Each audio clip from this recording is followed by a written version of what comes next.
Hi all, welcome to CodAffection. This is 1.5 hours of free extract from my original React Hook Form course to thorough fundamentals of React Hook Form library. If you are serious about using React Hook Form in React or Next.js app, you can go ahead with the complete course. Link is there in video description. So without further ado, let's get started. Undoubtedly, the React framework is an exceptional JavaScript framework that outperforms its competition at doing many things. But one thing it's bad at out of the box is building forms. You must have experienced it already. The typical way of building forms in React applications most often involves spending more time in preventing default behaviors of HTML form. Managing entire form data with state variables leads to poor performance, and implementation of custom requirements necessitate from scratch development, etc. and etc. The list of issues in constructing React form without a form library goes like that. So there comes the most popular React form library, React Hook Form.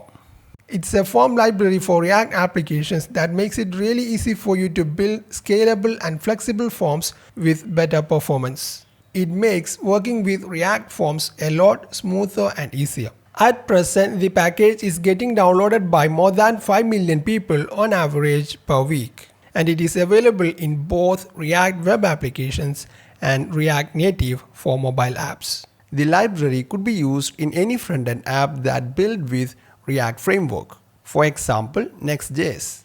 Here is the official website of the library, reacthookform.com. The documentation is quite detailed and well structured with real-world examples provided when necessary to illustrate the topic. More about navigating the documentation could be discussed later. Now, why React Hook Form when there are other React Form libraries? You could see the detailed answer inside this FAQ section. Here is the comparison between React Hook Form with other familiar form libraries like Formic and Redux Form. Now, as I said already, it has minimum re-rendering when compared with other form libraries. In case of Formic, it uses local state, and in case of Redux Form, it makes use of the library Redux. Both of these state management systems causes the whole form component to re-render as we type in containing form controls. We'll be demonstrating the same in upcoming videos. And its package size is literally half that of its main competitor. And one of the reasons for being this super light library is that it does not have any other dependencies. And when compared to other form libraries, it allows us to integrate with a wide variety of schema validation libraries. So I hope that answers why React Hook Form and not any other form library. Now, rest of the factors in this comparison will be easy for you to understand as you go through the remaining sections. Now let's briefly discuss what all things we are going to achieve with React Hook Form, and let's see its promising features. First of all, the comparison between React Hook Form versus normal forms. For that, we will implement the basic needs of a React form without a form library, and then we will do the same with React Hook Form, so that we will get a quick picture of how efficient is the library. And then we will discuss the difficulties in creating React form without a form library like React Hook Form.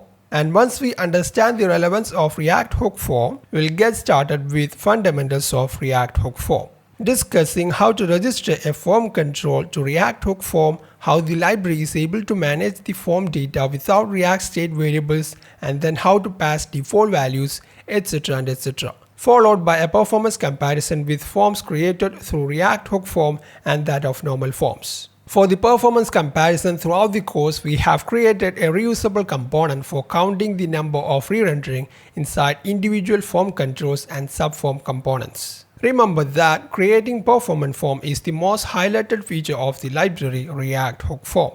And then the most important requirement of a form, which is validation of form data. For that, the library has built-in easy-to-use validation methods and provision for asynchronous validation, validation of interdependent fields like password and confirm password, and then the custom validation for any complex validation requirements. And then we'll be creating reusable components for form controls and subforms for future convenience and for performance reasons. To do so, React Hook Form allows nested field properties in form data, and it will be really helpful to divide a complex form into multiple easy to manage subforms. Same is the case with building and managing form data in a multi-step form. After that, we have a dedicated section talking all about the form state indications like error feedback and other metadata about the form. And when necessary, corresponding feedbacks are displayed inside the front end at real time. And then we have established subscription to form control values and form state indications, through which you will have the provision to switch on and off the subscription when needed. These subscriptions helps us in implementing various custom requirements while constructing the form. And then comes dynamic generation of form fields, in which we'll be discussing how to generate and manage dynamically generated fields during runtime, and how to perform CRUD operations on these dynamically generated field collection. And then this discussion leads to the inline table editor, where we have implemented a fully fledged inline table editor or data grid view, which is a great concern in data-driven applications. Along with implementing CRUD operations on array of records, we have discussed how to calculate aggregate summaries from the table like grand total of a purchase. And then we'll be dealing with requirements involving interdependent fields, like selecting a product from this drop-down should fill the corresponding price per item in this field, or selecting a country from this drop-down should populate the state drop-down with states from the selected country. And then we have discussed how to deal with submission of form data for saving the record to a persistent DB collection, including the reset operation of the form. And then it necessitates the next topic of discussion, populating a fresh form, which consists of retrieving an already submitted record back to the form and populate the same inside the fresh form. And during the waiting period of the asynchronous retrieval request, we'll also be showing a loading spinner. In between, we also covered how to make use of the promising feature isolated re-rendering for extra performance of the form, which is definitely an interesting topic to cover, and there is a lot to gain in terms of performance. Then comes the integration of React Hook form with React UI components like Material UI and Design and React Select.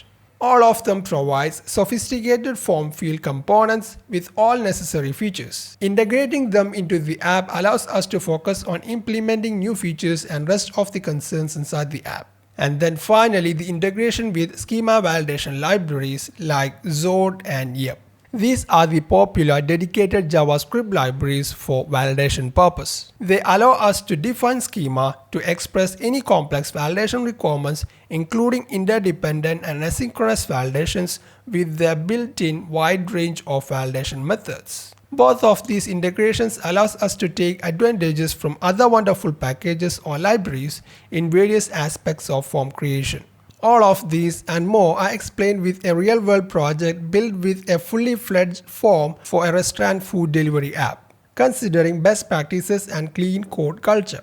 We'll apply everything we learned from this course to this project. Now, without further ado, let's get started with creating the fresh React app inside this project folder. By the way, this particular tutorial will be a little fast because here we are just creating a React app and setting the basic configurations which you must be familiar with already. Now, since I'm using a Windows operating system, I have to open command prompt from this same folder directory. For that, I will just replace this folder path with cmd, then hit enter, so that this command prompt will be opened from the same folder directory as that of this open folder.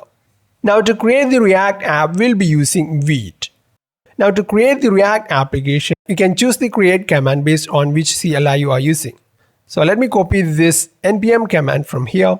Now let's paste the same here. At the end, we have to name the project. It would be food delivery form, because inside this React app, we are going to construct a food delivery form. Reasonably, it would be a complex form so that we can demonstrate most of the features of the package React Hook form. This food delivery app or form is created for restaurant employees to take orders from customers. Now hit enter. Now I will select this React framework here. Now we're going to choose this TypeScript variant. So here we have successfully created the app. As a result of that, you could see the new folder with the same name as that of the React app. Now let's navigate inside the new folder like this. Now let's install the npm packages like this. Once it is done, let's open this folder inside VS Code. For that, you could do this code space period or dot simple. Then hit enter. So here we have opened the same project folder inside VS Code. Now before explaining anything further inside this Explorer, let's run this app. For that, we could use this npm command npm run dev. Now the app is already running at this localhost port number. To open the same, hold Ctrl, then click on this URL here. So this is how the fresh React app looks like. Now let's briefly explain what's going on behind this newly created React app. So everything starts from this index.html file here. It contains the HTML declaration and the head body wrapping for the entire app. Now before going further, let me talk about this error property dash does not exist on type JSX intrinsic elements. If this is the first time you are working with React TypeScript for the first time, you might get this error. So before trying any other solution online, try to update your VS Code editor. Most probably that will fix the error. Now back to the index.html here. Here we have the HTML declaration and the head body wrapping for the entire application. And inside this body, you could only see this HTML element, a div with the ID root. Other than that, you could see the script reference for the TypeScript file main.tsx, which you can see inside this src folder main.tsx. So what's going on here is that the div with the ID root will be replaced with the default app component of the React app. So here is the default app component app.tsx. And this is responsible for the default view of the application here. And here we have the global style sheet index.css, which is imported inside this main TypeScript file. And for this app component, there is a component specific style sheet, which is here app.css, which is imported here. Now let's start customizing this app as per our requirement. For that, first of all, we'll get rid of the default HTML elements inside this app component. And instead of that, we want to design a form for the food delivery. Now let's get rid of these unwanted SVGs and this state variable here. Now before getting into the construction of the form, let me get rid of the unwanted CSS rules inside the app. For that, inside this app component style sheet, we'll only keep the CSS rules for the root div because it places the app at the center of the web page here. So let me get rid of these unwanted CSS. Now inside this global style sheet, I'll remove the anchor styles here and then whatever after the body. Now the default font of this app is Google font Inder, which is also my favorite. So let's add the corresponding font reference into the app. So go to Google Fonts, search for Inder. So here is the font Inder. Now let's select these font weights 300, 400 and 700. Now let's copy the link and let's paste that inside the index.html just before the head end tag. Now for styling the elements inside the app, I'm going to use everyone's favorite Bootstrap style sheet. So go to the official website getbootstrap.com and using this latest version here 5.3. So let's grab the corresponding CDN reference for the style sheet. Let me copy this and let's paste the same just after the font reference. Now inside the global style sheet, it's better to reapply this font family for the body element also because Bootstrap might override it. So let's make it important.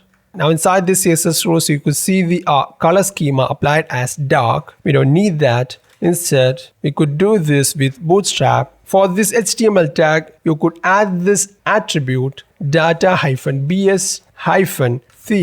is equal to dark, which is mentioned inside the Bootstrap documentation here. Just search for dark mode.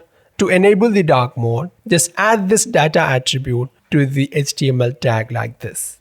Okay. Finally, I just want to wrap everything inside the Bootstrap container. So inside this app component, I will do this. So let's add a div. As you can see, I'm using the emmet abbreviation or snippets so that we can easily add HTML elements with snippets like this. So we need a div having the class container from Bootstrap. Now just hit tab so that a div with the class container will be created. Now inside this container, we need another div to apply an extra margin. For that, we can make use of this bootstrap class margin on x-axis or horizontal axis of the range 5. Now hit tab, so a div with the class mx5 is created. Now let's move this div into it. That's it. As you can see, I'm using the VS Code extension Prettier for formatting the code, which you can see inside the extensions here. Prettier. So this is the extension I'm using for code formatting inside the VS Code. So this is how the app looks now. Alright, now we have a brand new React application. Before start using the library React Hook Form, let's replicate the typical way of creating React forms without using any form library. So that starting with next lecture, we can discuss difficulties in doing so and compare it with the way of creating forms with React Hook Form library. Now first of all, I'll be creating the component food delivery form. Now since we are creating a TypeScript component, make sure to use the extension TSX. Now in order to create the component, I'll be using this snippet RAFC. It will create a React component using arrow function. Snippets like this will be available once you install this extension ES7 React Redux React Native Snippets. Now let's add this component inside the default app component here. Instead of this div, we'll add the newly created component. In order to add the corresponding import statement, you can use the shortcut, hold Ctrl, then press space. Now select the respective import statement from the suggestion list so that the same will be added at the top. So here we have added the newly created component, and this is how it looks like. Now in order to design this form, first of all, obviously we'll be creating a state object to store the field values of the form. So here we go. Values, and here we have the corresponding set values method. Let's initialize it with the use state hook. Currently the shortcut is not working, so in these situations you have to manually add the corresponding import statement like this. Import from React, we have to import use state hook. Now since we have a TypeScript component here, it's always recommended to define the type of the data in advance so that we can fix a lot of errors at compile time itself, and we can make sure that the data is type safe inside the app. So I will define the type here, food delivery form type. Now currently we are only adding 2 properties, rest of them can be added later. So first of all, we have customer name, which is of the type string. Now to add the second property, I will just copy paste this line, so you can use this shortcut. Once you place the cursor on the line, Ctrl C then Ctrl V, and here we have the second property mobile, which is also having the type string. Now let's pass this type into this use state hook like this. From now onwards, we can only assign values or object to the state object values according to the defined type. Now let's initialize the state object. For that, I will copy paste this type here. Now we just need to replace this string with an empty string. For that, I will select this string. Then we can make use of the VS Code shortcut, hold Ctrl, then press D, so that the next occurrence of the same highlighted word will be selected, and we can modify all of them at once like this. Press backspace, and then here we have an empty string. That's it. Now let's design a form having input fields for these 2 properties. So first of all, we have a form element. We don't need this action attribute. Inside them, we can have the input fields. For that, I will be using the bootstrap form elements. You can see here the overview. Normally we use an input label pair like this, but for this application I'll be using this style here, floating label, so that the placeholder will be shown by default inside the input control. When we place the cursor inside the input control, the placeholder will be floated like this. To copy the same styles, I will copy this div here, and let's paste it here inside the app, and let's make the required changes. First of all, in React, instead of the class attribute, we have to provide class name. So in order to replace them all at once, I will be using the shortcut Ctrl D. So both of these class attributes are selected. Now to position the cursor at the end of the words, hit the right arrow. Now we just need to add name like this. And we don't need this ID attribute here. Now there is no reason for keeping this for attribute on this label element. Now for this input element, you could see an error saying that it has no corresponding closing tag. This input control is a self-enclosing tag, so we can close the tag on this tag itself. Now to format the written code, hold Shift and Alt together, then press F. Now first of all, we have customer name. So the input control will be of the type text, and I will change this placeholder to customer name, and let's pass the same inside this label also.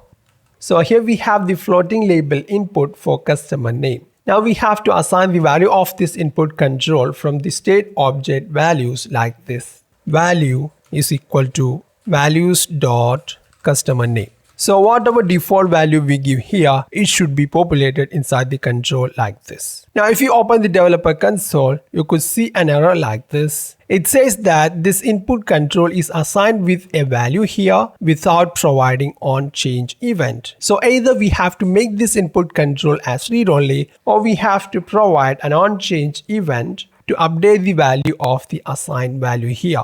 At present, if you try to change the value of this input control, it won't work because this input control can only display the value inside the given property here. In order to fix this issue, normally we wire up a function to handle the on change event like this. Handle input change. Let's define the function here. For this function, we have the default parameter e, which is of the type change event. So when you are working with TypeScript, it's better to provide the type of the parameter whenever you define a function. So you just need to familiar with common types like this. So for change event, the event parameter will be having the type change event. So this is a generic type. Into it, we can specify that we are currently dealing with HTML input elements. Now let me switch into the Zen mode so that we can avoid a lot of distractions inside the IDE. So go to View, then Appearance, then Zen mode, or you can use the shortcut, hold Control, then press K, release both of them, then press EZ. In order to toggle the visibility of the File Explorer, you can use the shortcut Control B like this. And in order to see the menu items, you can use Alt. Okay. Now, if you want to navigate a file without File Explorer, you can use the shortcut Control P, and then you can search the file name here like this. Now, in order to navigate within open tabs, you can use the shortcut Control Tab like this. So the same shortcut Control Tab can be used to switch into recently opened file like this. Okay. Now within this function, we have to update the value of the state property corresponding to the input control from which this input change event is triggered. But there is a problem. This method handle input change is a common function to handle input change events of all text boxes. In this case, we have to add one more input control for mobile. So in order to identify from which input control this handle input change is triggered, we'll add the name attribute like this. Name is equal to, we'll provide the name of the input control with the same name as that of the corresponding state property here. Because within this event parameter E, there is an object called target. Within that, we have the name of the input control and the new value of the control. So thereby we can identify from which input control this input change event is triggered. So this is what we have been doing. We'll destructure the name of the input control and the new value of the control from this event target. Sorry, we forgot the arrow here. Now we just need to update the corresponding property using the set method here. Sorry, we have to define this method within this component, then only we can access the set method.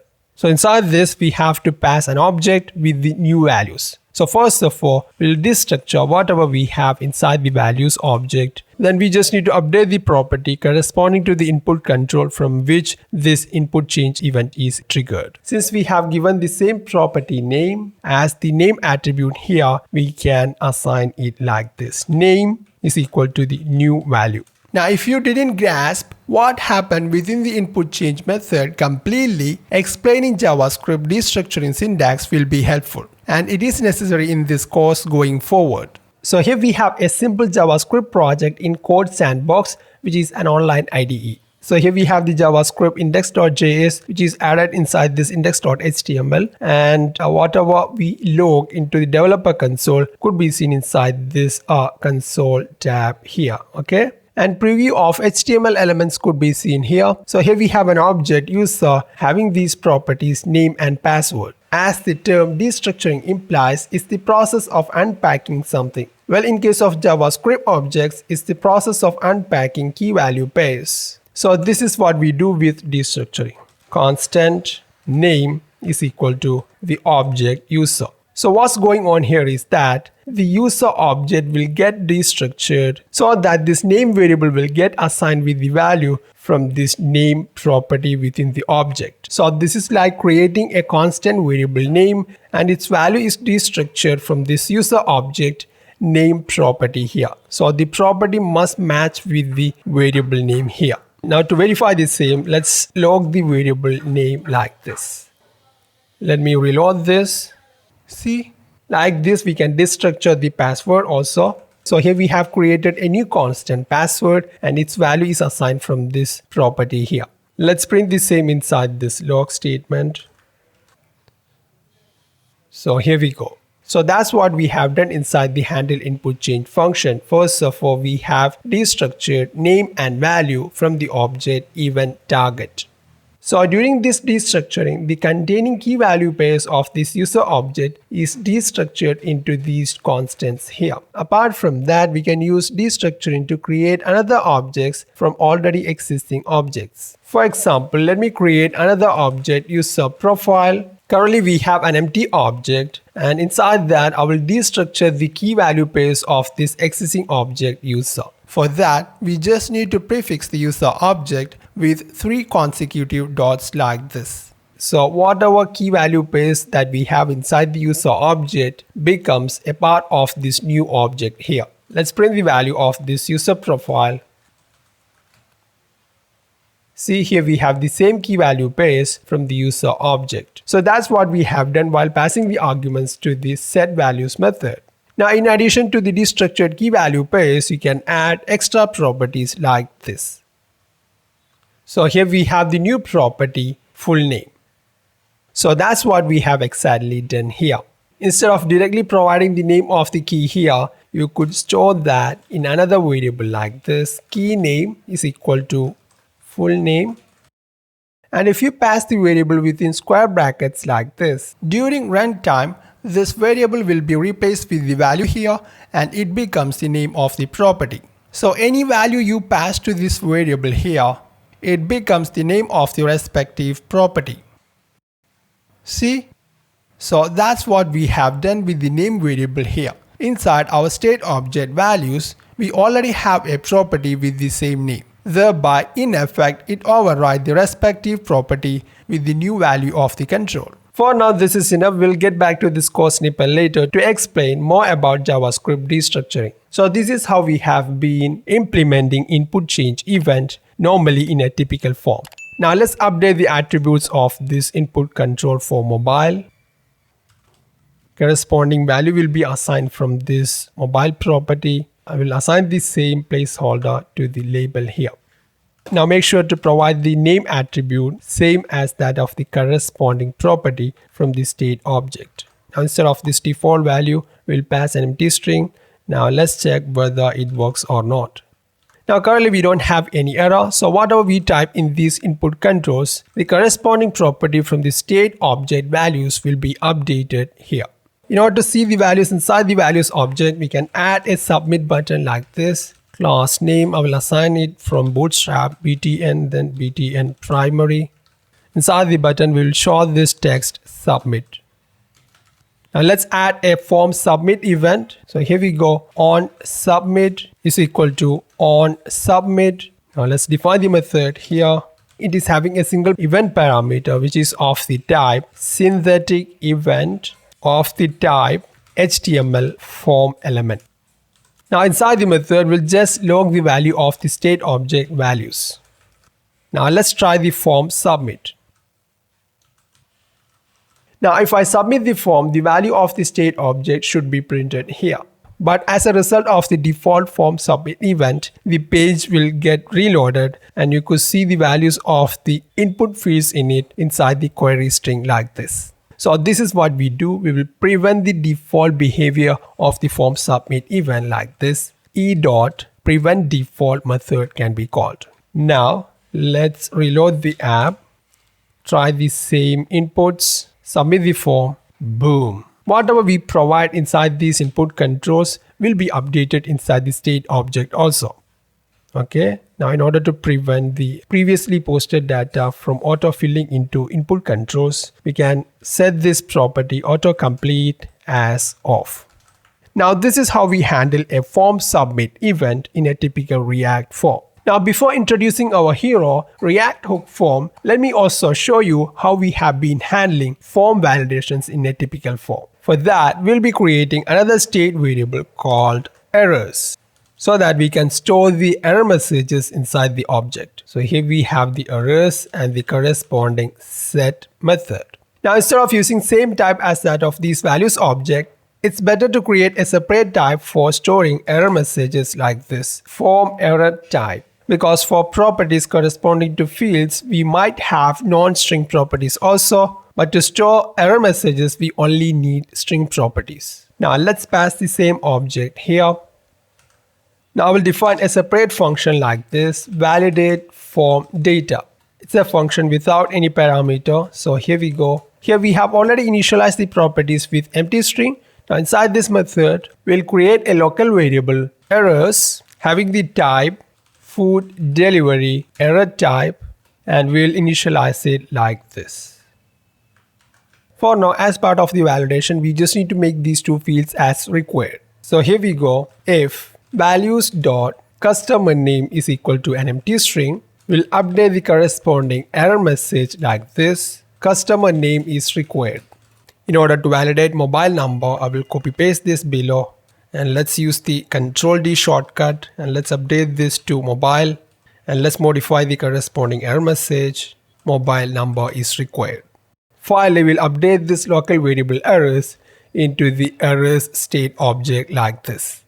Set errors, and inside that we can pass this object errors. Now from this function, we have to return a boolean value indicating whether this form as a whole is valid or not. For that, I will do this. We can call this method values from object. Into it, we'll just pass this local variable errors. So this method values will return an array of the values of the object errors, which are these error messages that we have assigned here. Now on the returned array, we can call this array method every. You could see the corresponding method official documentation here. So this is what it does. Inside this method, we will pass a condition as a callback function. And if all of the elements inside the array satisfies the condition, then this method will return true. And if there is at least one array element not satisfying the condition, then it will return false. So here we have the callback function specifying the condition. It is only having one single parameter x, which is corresponding to the array element, or you could say the error messages that we have provided here. So here we have the condition. If all of the elements inside the array is an empty string, then this method will return true, meaning that there is no validation error. So this is how we check whether a form as a whole is valid or not. Now we just need to call this method inside the form submit event here. If form as a whole is valid, we'll print the form data like this. Else we'll print this message, form is invalid. Now before testing this validation, let me rename this local variable errors because we have used the same name for this state object errors also. They won't conflict each other, but just to avoid the confusion, let's rename it using the shortcut F2. I will name it as temporary errors. Now let's check whether the validation is working or not. Currently we have a fresh form with empty string as default values. So when we submit this form, we should get the error form is invalid. Now let's try after populating these fields. Submit the form. That's it. Form data is printed, meaning that form as a whole is valid. Now I'm not getting into displaying the error messages along with the corresponding input fields, because independent of whether you use the package React hook form or not, way of displaying the error message is not going to change. So this is how we often design and maintain a React form. I'm not saying all of us are exactly doing what we are doing here. Most of us might be finding a way to reuse some of the functions or states that we have created here. Now in next lecture, we're going to show you how to create the same form using React hook form. So thereby you will know why you should use a form library like React hook form. This is a quick demo video showing how easy it is to construct a form using React hook form. First of all, I want to clarify this. The name of the package or library is React Hook Form, not React Hook Forms or React Form Hook. In short, you can also refer it as RHF. So here is the corresponding npm package React Hook Form. And you could see the corresponding official documentation on this website reacthookform.com. At the time of recording this course, this is the latest version. Now let's install the package using this installation command here. In order to view the terminal, you can use the shortcut Ctrl then backtick. Now let's install the package from a new terminal like this. Now, the main reason of this video is to inspire you and give you a few of the many reasons why you should use React Hook Form to build forms in React applications, especially the easiness in constructing a React form with the library. Now, in previous video, we have discussed the normal way of creating forms in React with this simple form here. It contains only two input controls for customer name and mobile, which is created inside this React component food delivery form. So these are the corresponding input elements for the fields, and the value of them is assigned from the React state variable values here.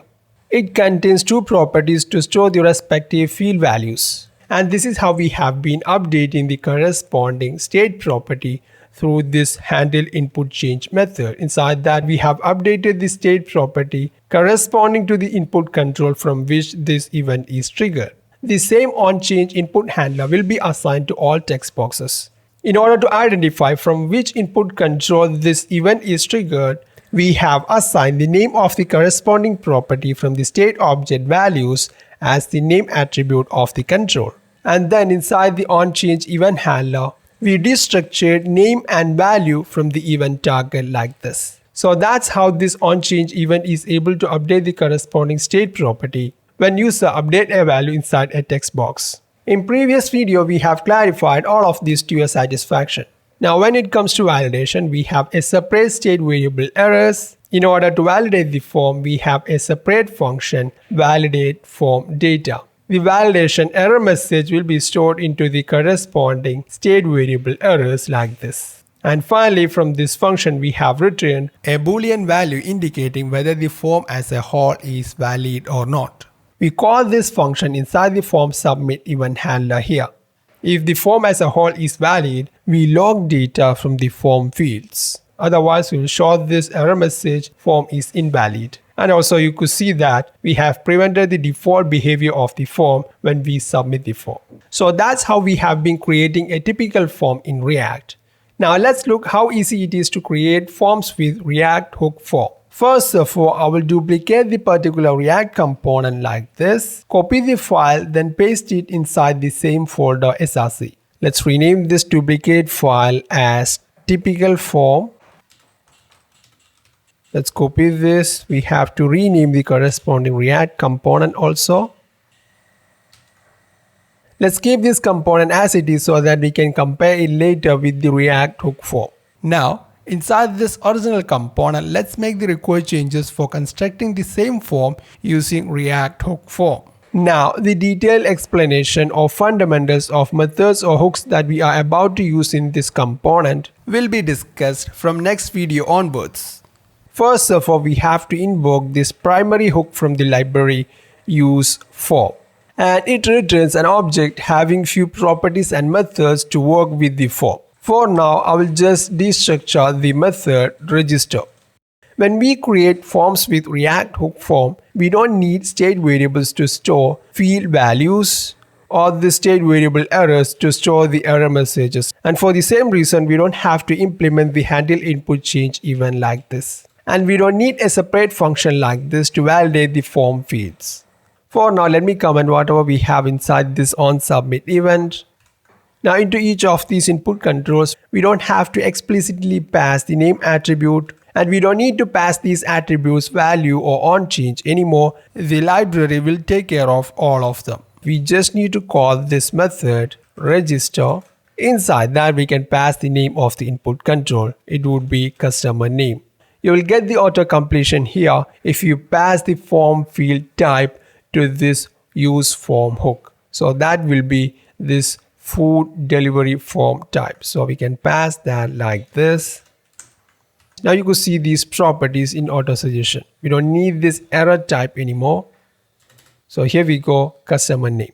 Now this register method returns the necessary attributes for this input control in order to work it properly. So we just need to destructure those return properties into this input control here, so that it becomes the attribute of this input control. For now, just watch me building this form with React hook form. Don't get bothered about using methods or hooks that you haven't seen before. All of them will be discussed in detail from next video onwards. Now let's do the same for this mobile text box. Let me copy paste this. Here we have to call the method with this name mobile.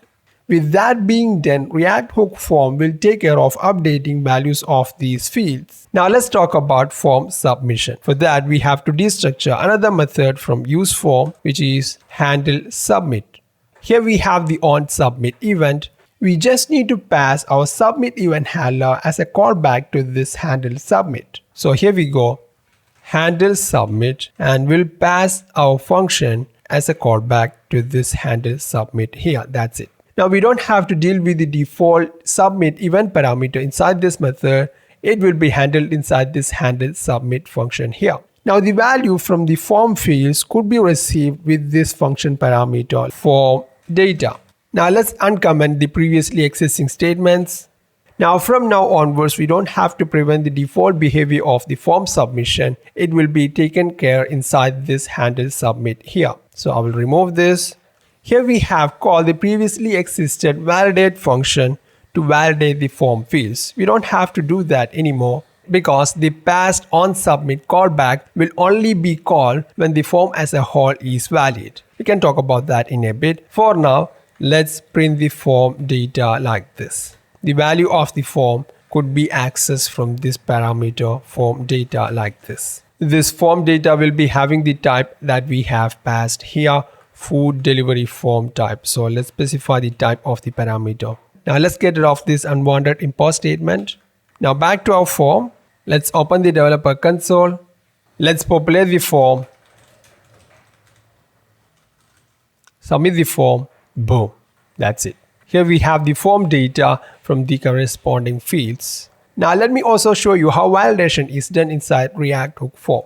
We just need to specify the validation rule as a second parameter to this register method. In order to make this field as required, we just need to set this property, boolean property required, as true.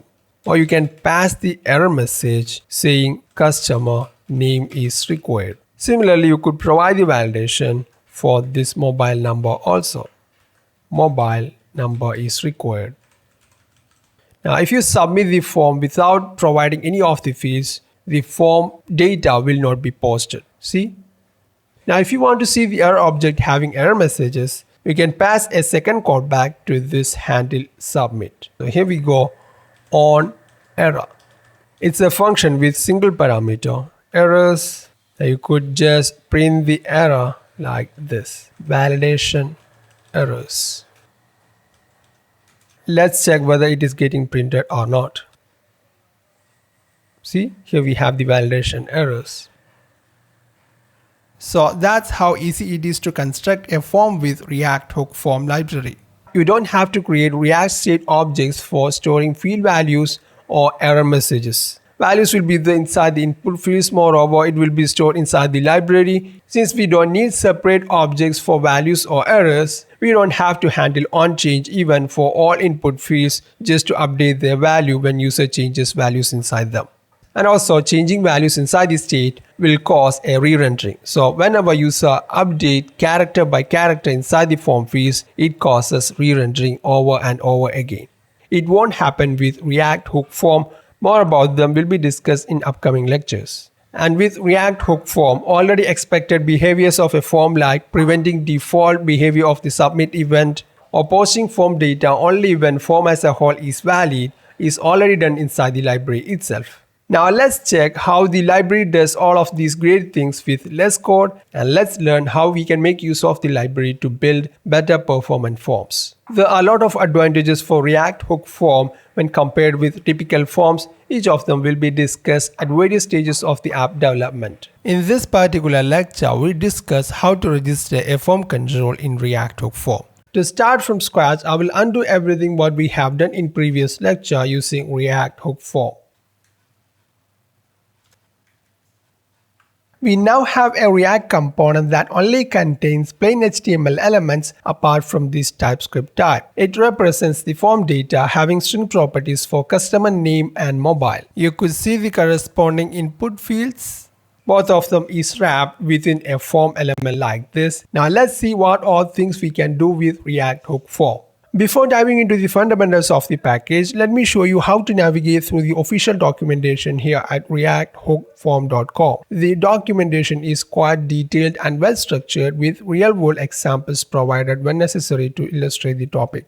Within the homepage, you will find various promising features of the library like these. We will be discussing and demonstrating each of them at various stages of constructing the form. And inside this Get Started section, you could see quick guides on using the package with different real-world examples. And here we have the detailed API documentation. Pretty much everything inside the library could be summarized into these 6 hooks. And we'll start our discussion with this primary hook use form. You could see various parameters or options that you can pass to the hook, followed by the detailed explanation on each of the parameters. At the end, you could see a set of methods and objects returned back from the hook. We'll make use of them to construct the form as per our requirement. Throughout the course, we'll be highlighting topics we already covered from this cheat sheet so that you could easily see the progress that you have made and things you have yet to cover from this course. Now, back to the project. Let's start with invoking the primary hook use form. In order to see what all things it returns, I will wrap the same inside a log statement like this. Back to the browser. Let's open the developer console. Now if you are confused by seeing this double logging of same variable or object, you could see the official React documentation on the same topic. It's nothing but a precaution when we are running the app in strict mode, and it will only happen in development environment. Your components will re-render an extra time to find bugs caused by impure rendering. You could see the further explanation here. Now back to the topic. So here is the return object from invoking the primary hook use form. You could see the same inside the documentation here. Now, for the sake of future explanation, I will undock this developer console from this browser. Let's place it side by side with VS Code. From now onwards, we'll use the cheat sheet for briefing APIs, hooks, methods, and properties. So when we call useForm hook, it returns an object having these methods here. For now, I will just destructure this register method. So here we go. We'll destructure register from the return object. Now this method is used to register input elements like these into React Hook form. Now let's look what are things it returns when we call the method. As a first parameter, we have to pass the name of the input element.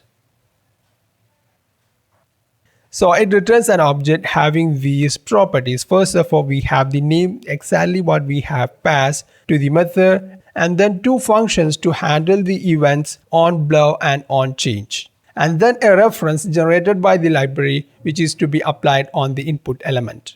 You could see the same inside the cheat sheet here. When we invoke the register method, it returns an object having these properties and methods. Now what we have to do is, we have to assign these properties inside the return object to the corresponding input element. Suppose we are assigning the return object into a variable like this, customer control.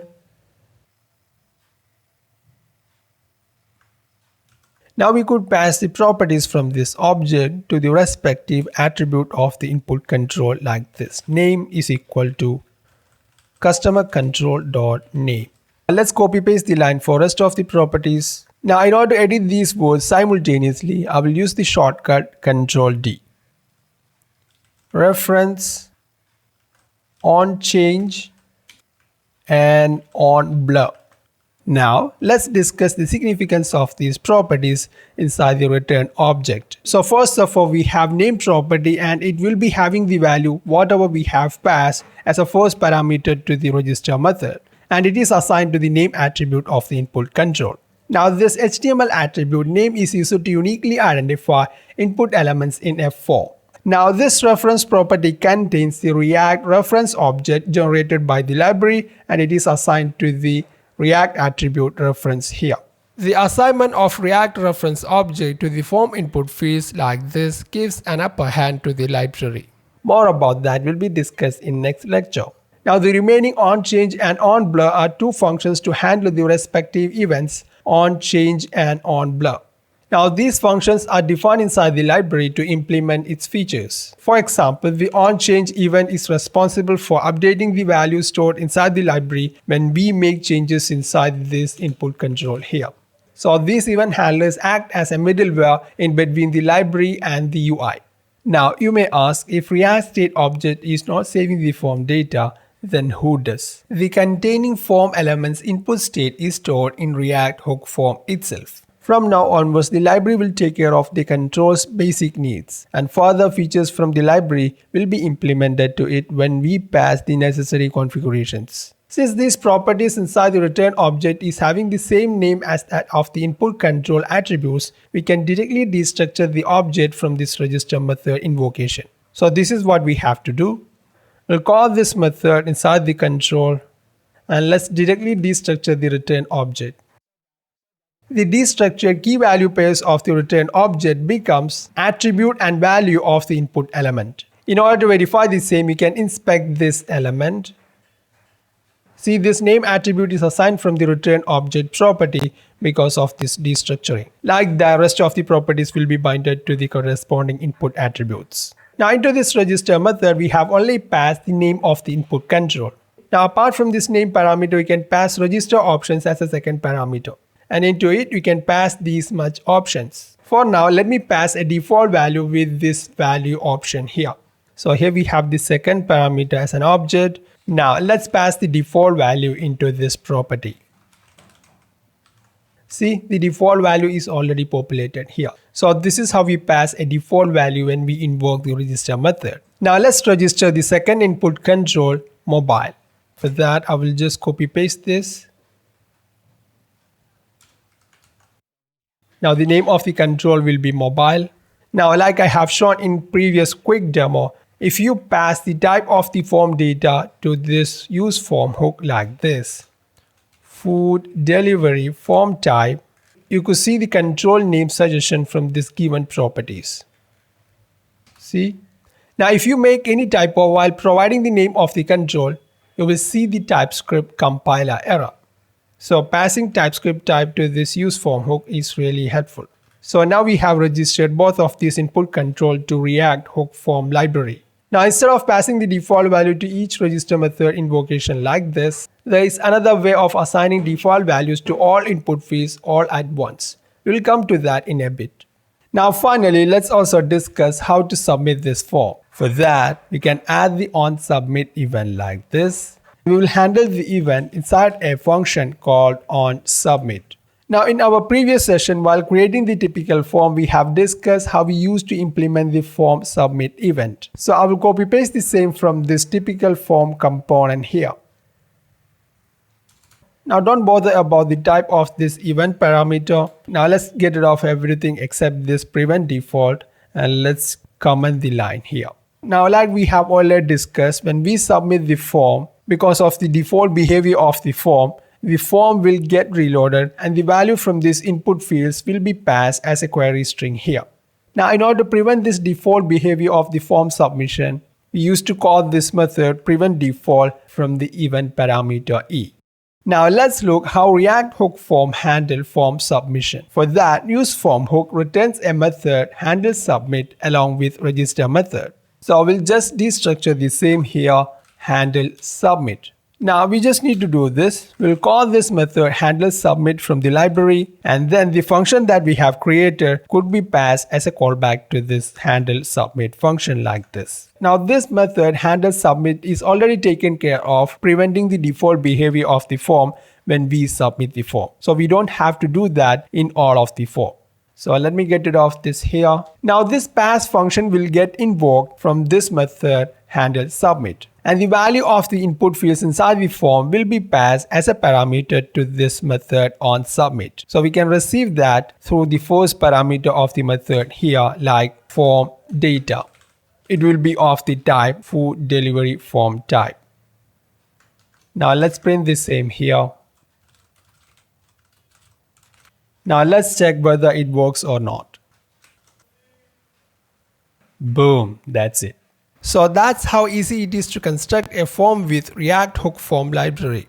In this lecture, we have learned how to register form input fields using the register method returned from the useForm hook. In order to do so, we have assigned the return object properties from the register method to corresponding HTML attributes of the input elements. While invoking the register method, as a first parameter, we have passed the name of the control, and then as a second parameter, we can pass the options object having these properties here. For now, we have only passed the default value of the control through the value option. Finally, we have submitted the form with the help of the method handle submit returned from useForm hook. This is the normal form that we have created using React state variables values and errors. And we also created the same using React hook form like this.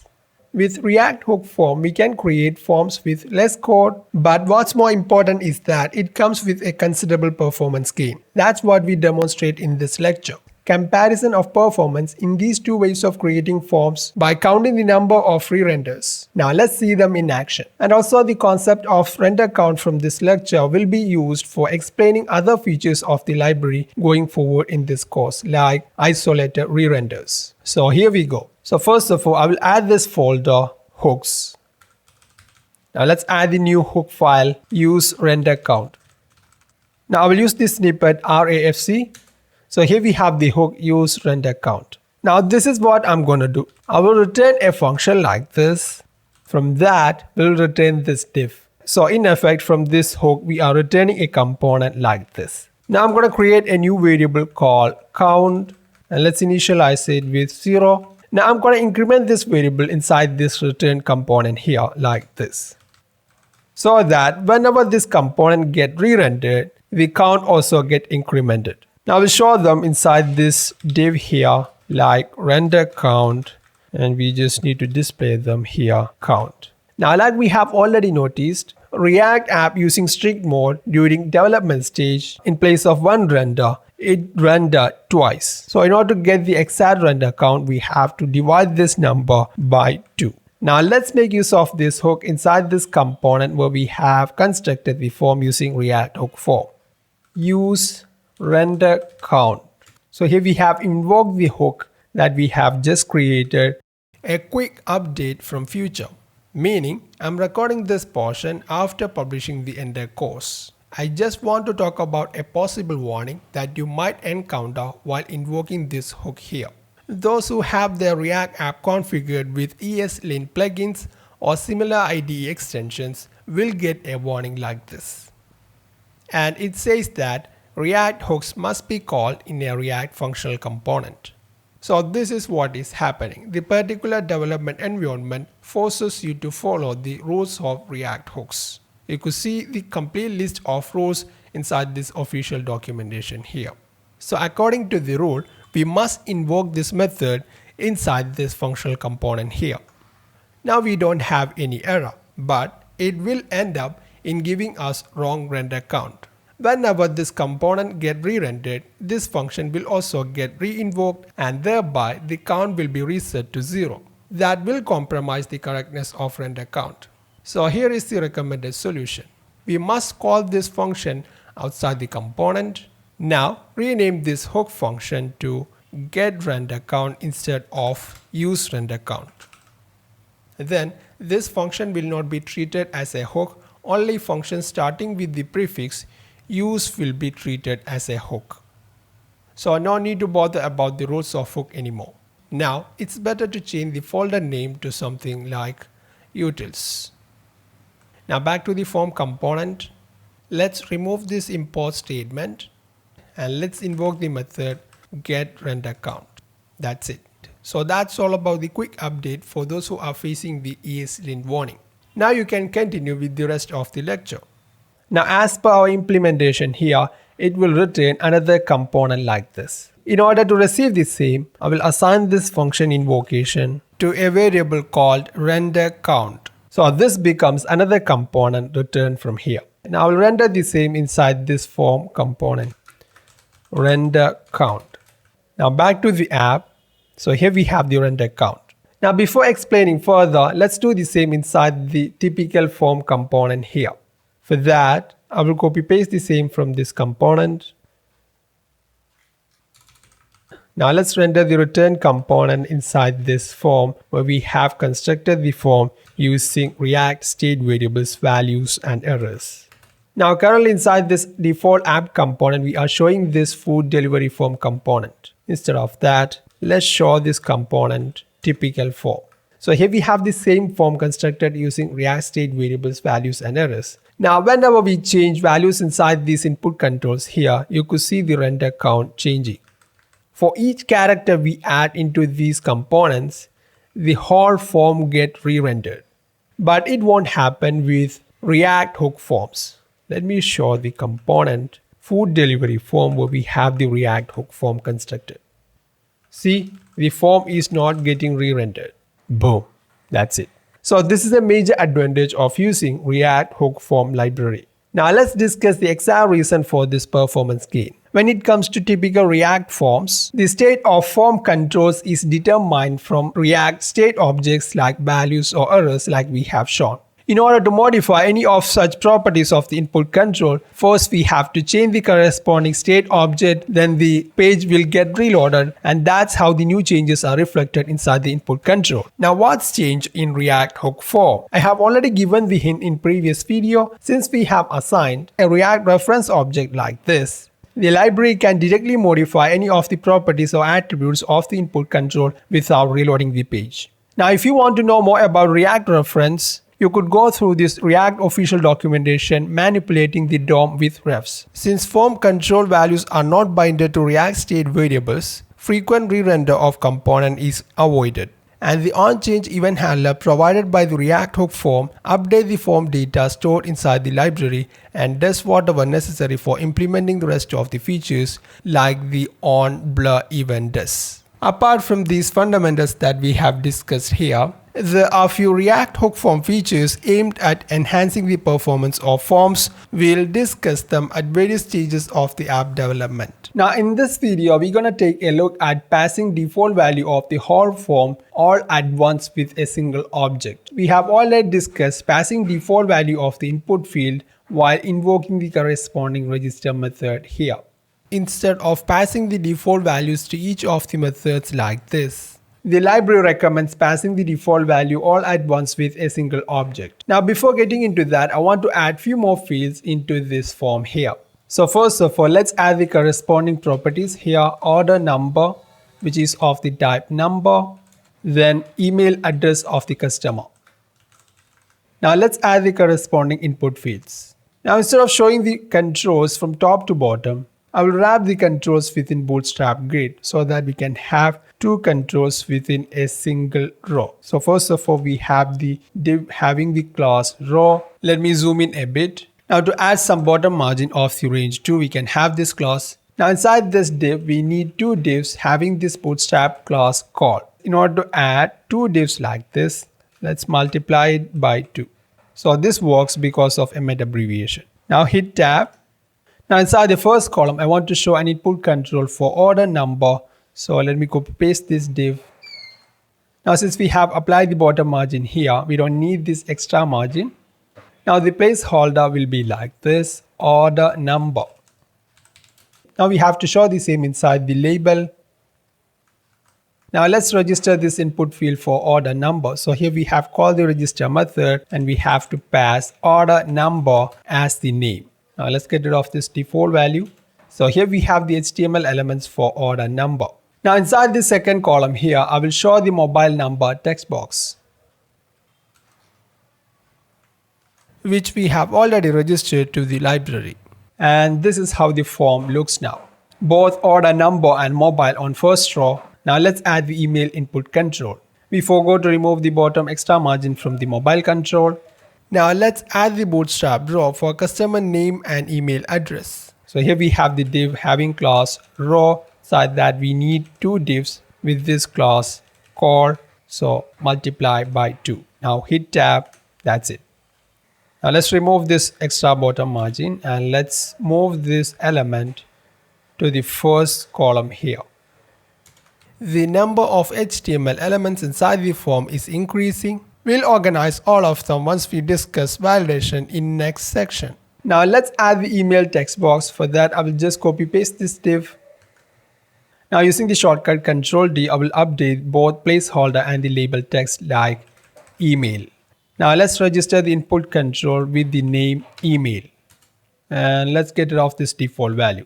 So this is how the form looks now. Sorry, we forgot to add the bottom margin inside the second row. Bottom margin of the range 2. That's it.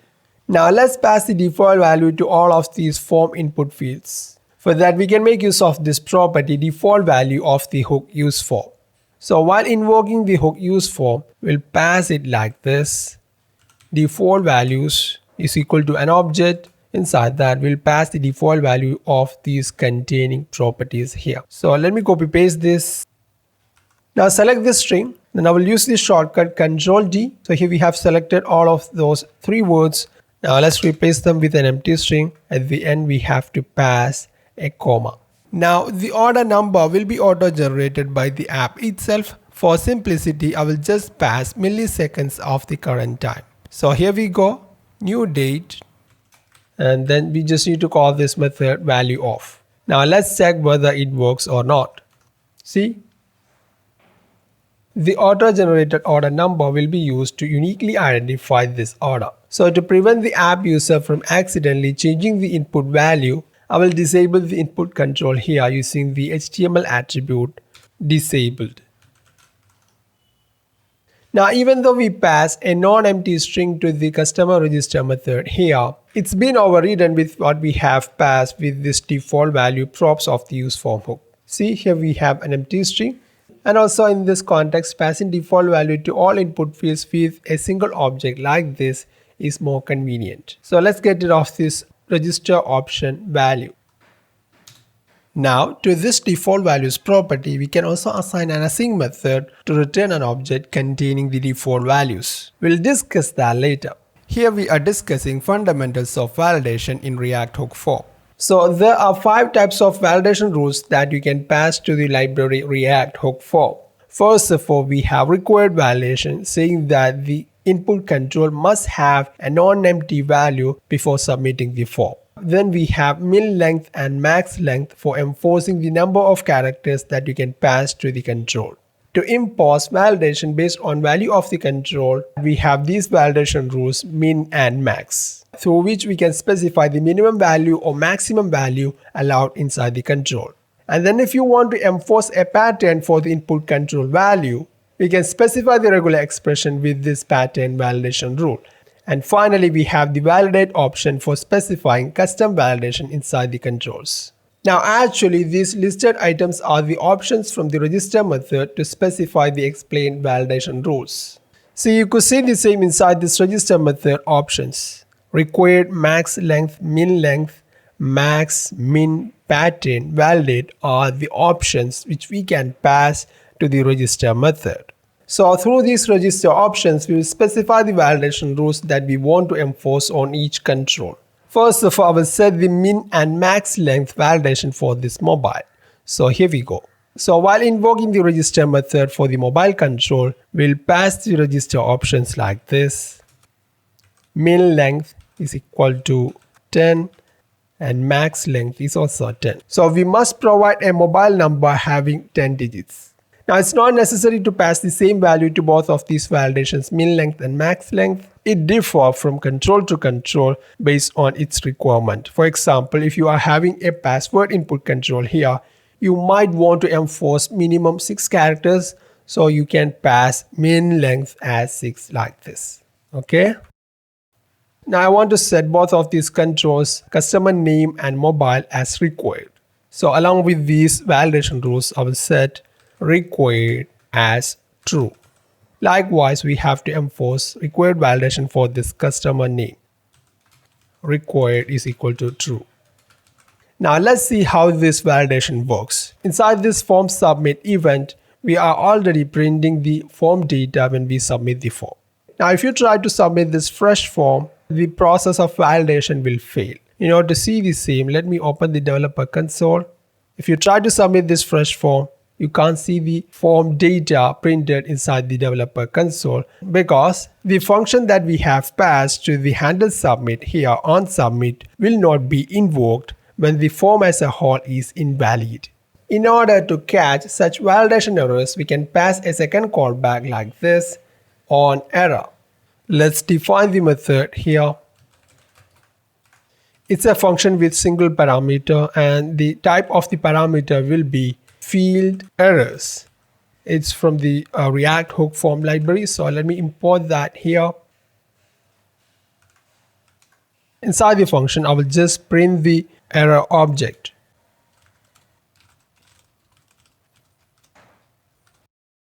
Now, if you submit the same form, you will get the validation errors object like this. So inside the control customer name, we have the validation error of the type required. And then we have mobile control having this required validation error. Even though we have specified other types of validation for the same control mobile like min length and max length, it's not showing inside this validation error object here. We can discuss that later. Now let's fill this control with some random values. So here we have 4 digits. Now let's try submitting the form again. See, this time we don't have any validation error for customer name, but for mobile control, we have min length validation error. Now, when it comes to these two validations, min and max, we are talking in terms of value that we can pass to the control, like range of values. It's exactly similar to these validations, min and max length. Only difference is that when we consider value here we are considering the length of characters. Now we're going to use this pattern validation for validating the pattern of the email passed to this control. So here we go. Pattern is equal to. Now here we just need to provide a regular expression like this so that this expression will be matched with the value that we have entered into the control here. Submit the form. So we have these validations on customer name and mobile. Now, as per the regular expression, it is allowed to have an empty string inside this email control here. Now, if you provide an invalid email address like this, you will get the validation error. Sorry, the browser is already running the HTML validation on its own. So let's disable that inside the form using this attribute no validate. Submit the form.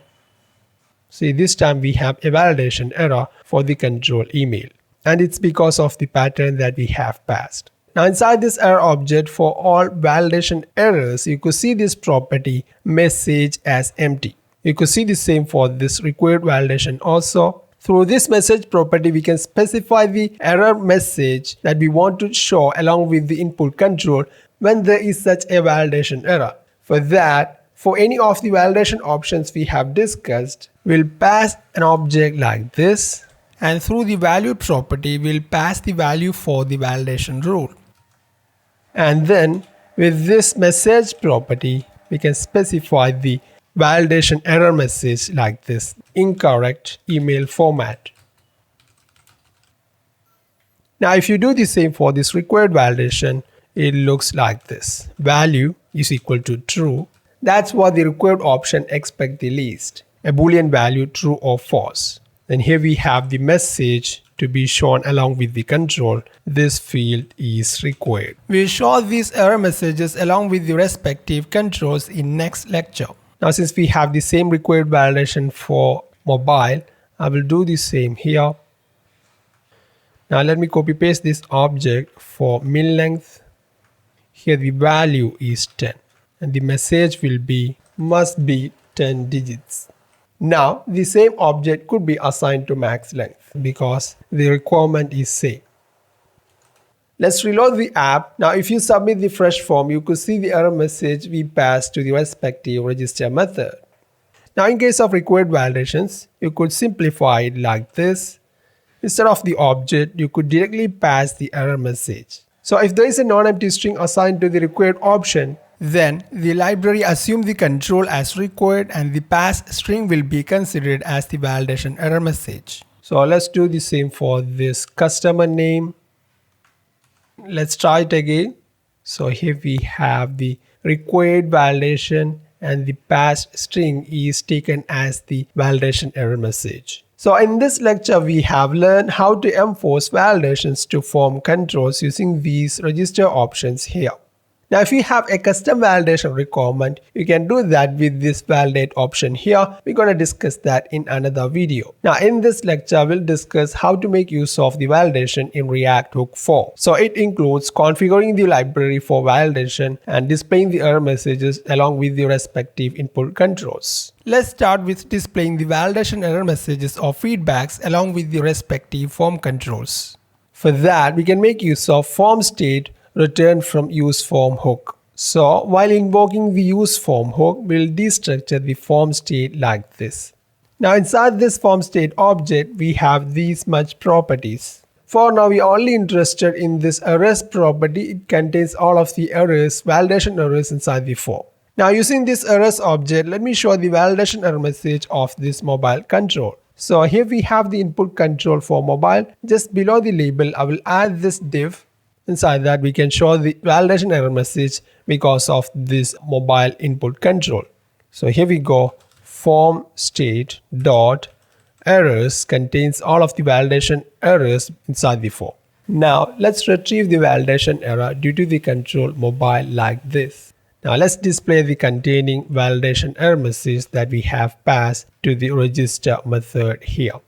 Now I'm just elaborating on this optional chaining here. If this question mark is not there, you could see the error from the IDE. This property mobile inside this errors object is possibly undefined. This property mobile will not be there inside this errors object if there is no error because of this mobile input control. In that case, we are trying to read this message property from this undefined object. So that will throw an error. In order to avoid that, we have this optional chaining syntax. This message will be only read if this property is not undefined. If it is undefined, reading the property will be skipped and the whole expression will be evaluated to undefined. Fine. Now back to the form. Inside this fresh form, we already have two invalid input controls, customer name and mobile, because of the applied required and length related validations. But even though as per the default configuration of the library, the validation process will only happen once we submit the form. For example, if we submit the form here, you could see the error message that we have passed within the div here. So by default, form validation occurs only after form submission. Now you can change that through useForm parameter here, mode. For detailed explanation, let's check the API documentation. Inside the useForm, you could see this option mode. So to this property mode, you can pass these much values: on change, on blur, on submit, on text, and all.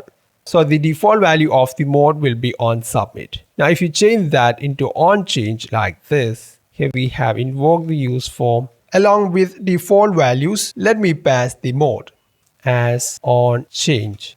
Now let's reload the app. Now the form controls will be validated as we change the containing values. So if I enter values into these text boxes, the validation process will happen. See? As I have already mentioned, even though we have applied multiple validation rules to this specific control, at a time only one validation error will be shown. If you want to change that, you can make use of this property criteria mode. Let's check the API documentation to see the details. Criteria mode, and we can pass these values. First error, when set first error, only the first error from the each field will be gathered. To gather all errors from the field, we can pass all. Now if you want to see this in action, you can go to this code sandbox example here. Gathering all of the errors from the form fields will help you to list the error messages like this. In this project, we'll stick with first error. Now the reason for updating the render count when we change the values inside these text boxes will be discussed later. Now, once we provide a valid value into the control, the validation error will be gone. But if you inspect the control here, you could see an empty div like this because there is no error to be shown inside this div. To get rid of such empty divs conditionally, we could do this. First of all, we'll check whether we have an error due to the mobile control. If there is, then only we will show this div. So let me cut this div from here and pasting the same here. Back to the app, let's check the same. Let's inspect the control. See, this time we don't have such an empty div. Now, in order to style this error message here, I'm gonna add a CSS class inside the global style sheet index.css. So here it is, error feedback. Now let's add the same to the div that we have added here. Class name is equal to error feedback. Fine. Now let's do the same for remaining controls. First of all, we have customer name. Now using the shortcut Ctrl D, I will replace this mobile with customer name. Now let's do the same for this email control.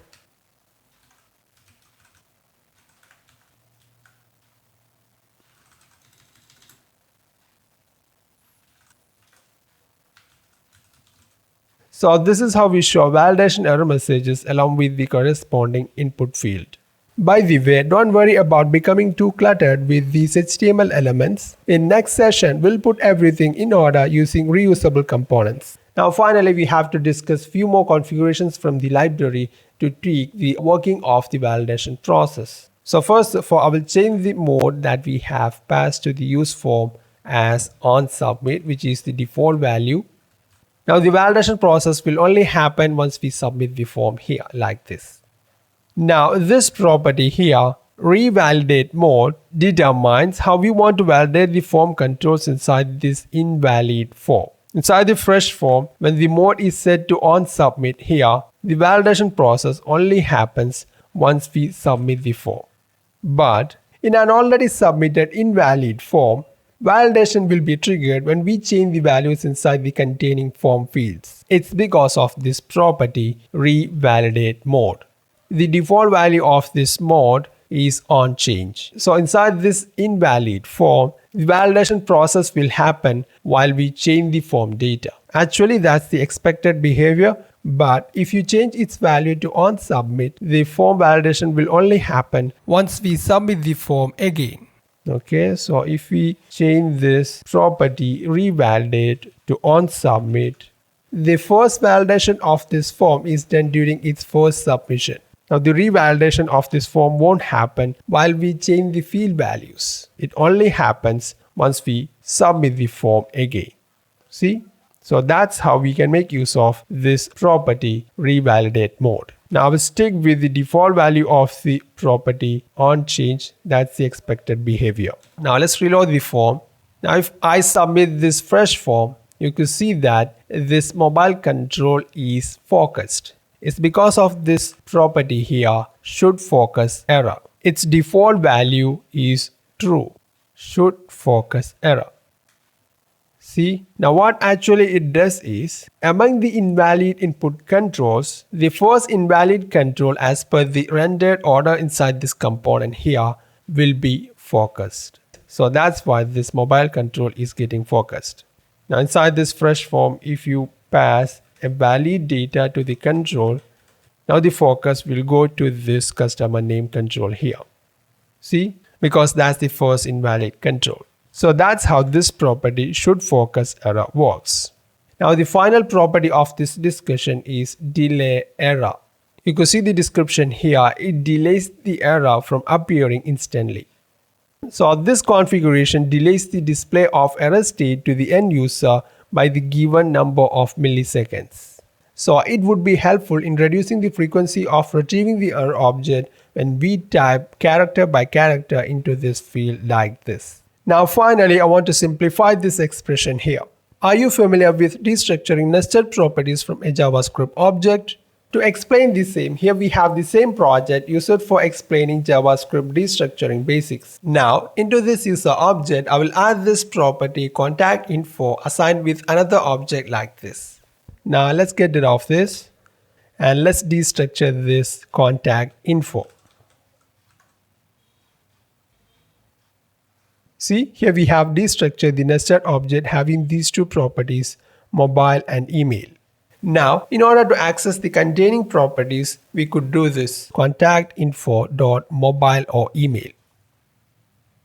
So here we have the value from the nested property mobile. That's what we exactly done in case of this error object from form state. First of all, the form state is destructured from the hook use form, and then we read the nested property errors like this. Now instead of doing this, we can directly destructure the nested property mobile. For that, we could do this. Inside the contact info, we have the property mobile. Now you can retrieve the value directly from the variable mobile. So actually here we are creating a new variable and its value is destructured from this nested object contact info. Here we are just providing the nested path of this property mobile. So this time there won't be a variable or object with the name contact info. This time we have a variable contact info assigned with this destructured object. But when we are doing this, here we are specifying the nested property path. If you want to destructure the contact info separately, you could pass it as like this. Now if you print the same, you could see the whole nested object. See? So that's how nested properties are destructured from JavaScript objects. Now we'll do the same for destructuring the nested property errors from this return object. From form state, we have to destructure errors like this. Now we can directly use the variable errors. In order to modify them all at once, I will select this first one here. Then I will use the shortcut Ctrl-Shift-L. It's a similar shortcut like Ctrl-D so that it will select each of the occurrence of the same word. Now we can modify them all at once like this. Errors. In this video, we have learned how to show the validation error messages along with the respective form fields using the form state object errors. And we configure the validation process using the use form properties like mode, revalidate mode, criteria mode, should focus error, and delay error. Hi guys, we have already discussed how to define validations with these options here.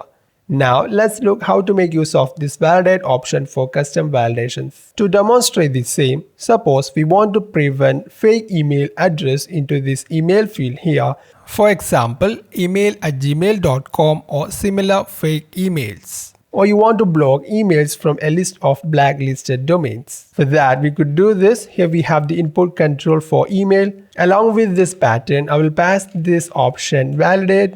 Inside that, we can pass functions defining how we want to validate the control. Now I will define this custom validation not fake. Into it, we have to pass a function like this defining how we want to validate the control. So the parameter of this function will be the value from the respective input control. In this case, it will be the value from this email control. Now inside the function, we will check whether the provided email is equal to email@gmail.com.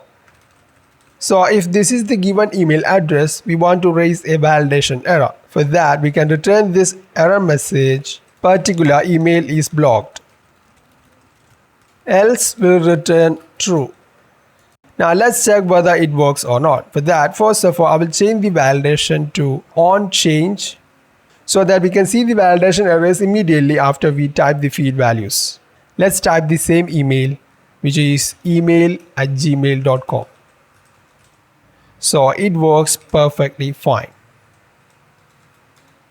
Now actually we could simplify this whole if-else block with a single return statement like this.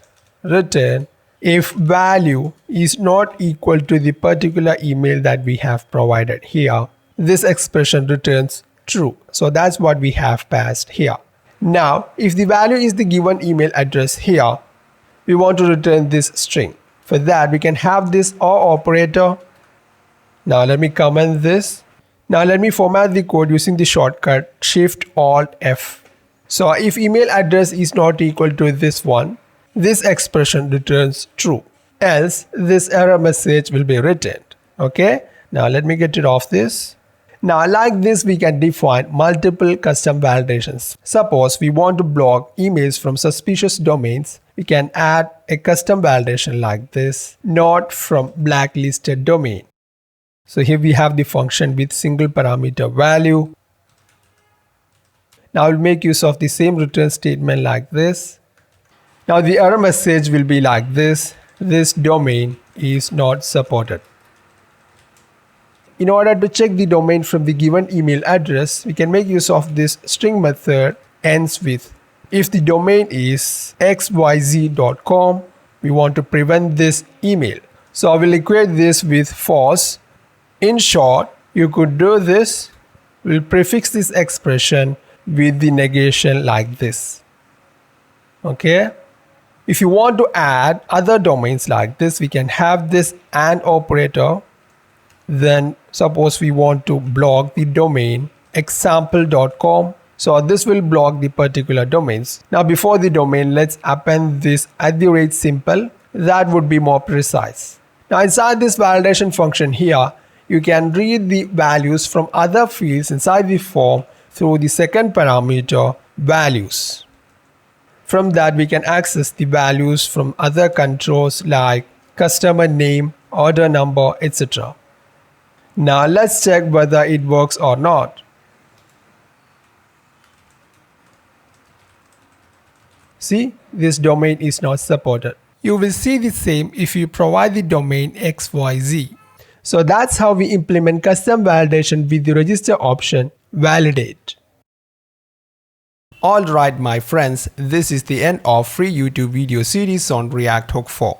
To watch rest of the lessons and to make most out of React Hook form for building better forms in React applications, go ahead with the Udemy course. The provider links will always ensure maximum discount. And also I would like to extend this playlist with some practical use cases of React Hook form once you complete the course.